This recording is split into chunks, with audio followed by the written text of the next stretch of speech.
Immigration. Let's talk about it. In the last 2 years, our population has grown really fast, like baby boom fast. And increasingly, bad actors like fake colleges and big chain corporations have been exploiting our immigration system for their own interests. So we're doing something major. We're reducing the numbers of immigrants that will come to Canada for the next 3 years. Today, I'm going to let you in on what happened, where we made some mistakes, and why we're taking this big turn. That was from a statement Justin Trudeau released over the weekend, sharing his thoughts on immigration with Canadians, directly with Canadians. If you want to hear more of that, by the way, we will be playing his statement in its entirety coming up later this half hour at around 5:20. Here now, though, to help us digest that, David Heurtel, brought to you by Guaranteed Industries for high-efficiency Lennox furnaces and heat pumps. Call Guaranteed Industries at 514-342-3400. Guaranteed Industries since 1957. Hello, David. Hello, Trudie. Great to talk to you. Yeah, it is. I was just saying to Jim Meny at the Gazette, I don't think we've worked together since last summer, and I think it must be the same for you and me. Yeah, it's great. Yeah, absolutely. No, great to be really speaking with you. All right, so Justin Trudeau taking his immigration message directly to Canadians. What do you make of it? Well, I think it's the beginning of the pre-campaign mode for Justin Trudeau and the Liberals. First of all, very interesting that he chose YouTube as the platform. And when you look at the very poor poll numbers that Justin Trudeau and the Liberals have been going through for the past year or so, the largest segment of the population where Trudeau has lost the most support is the 18-35 demographic. And is it a coincidence, Trudy, that he chooses YouTube where 30% of that demographic gets its news now? And so he chooses YouTube, does it on a Sunday, and that snippet was very interesting, but there are a couple of other very interesting moments in this video, especially when, first of all, he ties in the whole immigration issue to housing and the high cost of housing, of rents.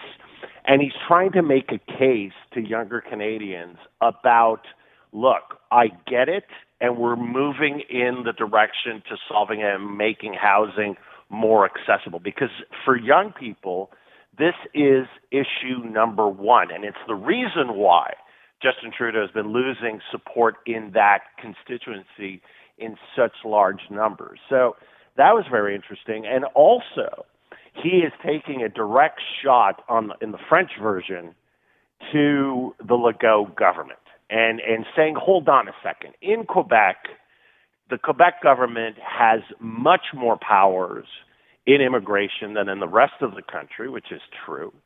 And one of the reasons why immigration is such an issue in Quebec is greatly, in part, due to the policies of the Legault government. Again, very true. So I can only hope that, for the Liberals' sake, that we will have much more of this, because right now in Quebec, Legault and the CAQ and Paul Saint-Pierre Plamondon and the Parti québécois have been saying, let's face it, terrible things about immigration and basically blaming immigration and immigrants for everything from the common cold to the cost of living. And so we're going to have a counterpoint and a counter argument. And finally, Justin Trudeau is also giving himself a bat and ball against Pierre Poilievre and the Conservatives on this very important issue. Now, will he have the time to turn the tide? That's the big question. But at the very least, he's starting to explain, he's starting to go on the offensive, being proactive, and taking a very nuanced approach about immigration, explaining this very complicated subject. Now, he isn't free from all blame here. The final point on this, Trudy, from my perspective, is the fact that the reason why we are in this housing crunch and this housing hole, and why immigration has been such, blamed for it, is for two reasons. One, 3-4 years ago, the federal government knew we were heading towards a housing crisis. It didn't move fast enough. The money wasn't there. The programs weren't there. And when they were there, they wouldn't work well with the province's programs. And so big problems there. But also the asylum seekers.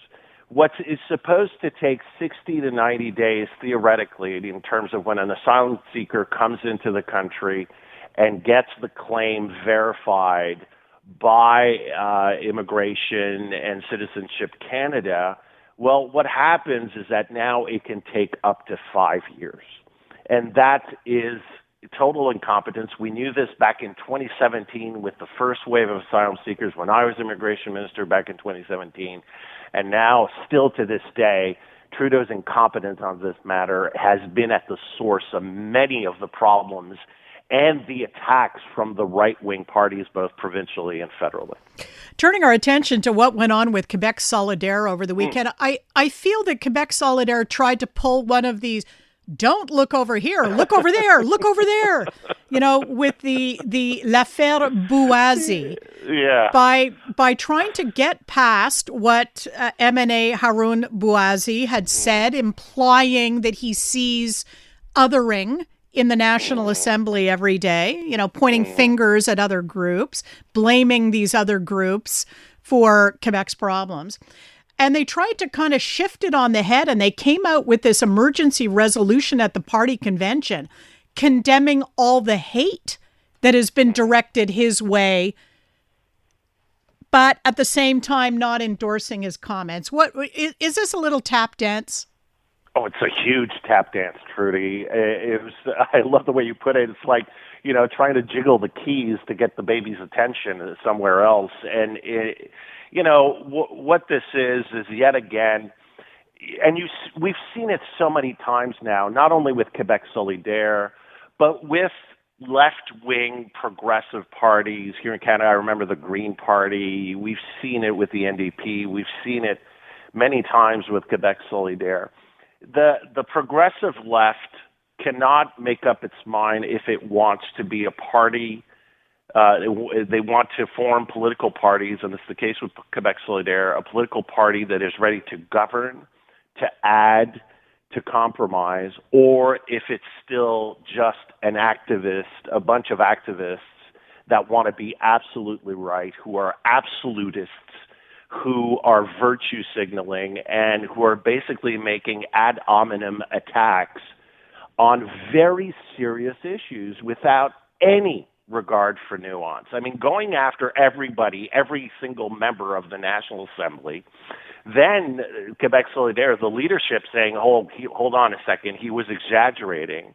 And then in the same resolution that you're mentioning, Trudie, saying, well, it's not true that all the members of the National Assembly are racist. Well, then basically you're contradicting your own member. But the member isn't backing off, isn't backtracking. But while we're talking about all this, Trudie, here's why Quebec Solidaire is in fourth place in the polling right now. It's because it's not connecting with voters, with average Quebecers on kitchen table issues. Here is a prime opportunity for Quebec Solidaire, a weekend convention, to talk about the cost of living, the working class, talking about, on housing, talking about healthcare. No, what are they talking about? They're talking about racism. And so while there are issues relative to racism, and Mr. Bouazi could have, instead of putting everybody in the same bag, could have come out and say, okay, here's example 1, here's example 2, here's example 3. Here is an example of the CAQ government scapegoating immigrants unfairly. Here's an example of Paul Saint-Pierre Plamondon scapegoating immigrants unfairly. But no, he just went off and exaggerated, falsely blaming everybody. And the biggest loser in this is, yet again, Quebec Solidaire not being able to make any inroads. And that's one of the reasons why the left can't get any footing. And there's a parallel to make here, Trudie, I think, with what happened in the U.S. with the Democrats. talking about issues that simply are not connecting, and virtue signaling and some sort of holier than thou attitude about we know what's right and everybody else doesn't.